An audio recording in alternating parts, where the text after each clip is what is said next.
बिथांमोना times now बड'लेण्डखौ गायसननानै 6 बोसोर आगान होबाय। बे आगान होनायाव आङो बिथांमोनखौ साबायखर बावदों।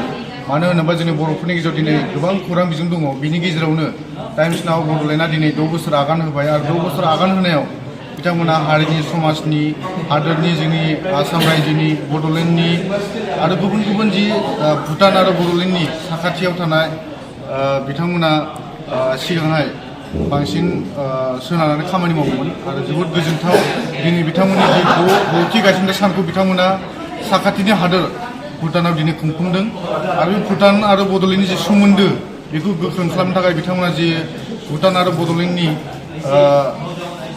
समाजनि हारिनि खामानि मावबाय थाथों आरो बिथांमोना जि थांखि लानानै खामानि मावदों बियो थारैनो बाख्नायजाथाव। आङो बेखौनो बुंगोन जे बिथांमोना जि गावसिनि टीमखौ लानानै जि खामानि मावदों आरो द'थि गायसननाय सानखौ भुटानाव खुंनायाव दिनै गुबुन गुबुन चेनेलनि जिथु खौरांगिरि आरो खौरां बिजोंनि बिगोमाफोरखौ लिंथुमनानै बिथांमोना जथायै बेवहाय हाबाफारि खुंफुंदों बेयो थारैनो बाख्नायजाथाव।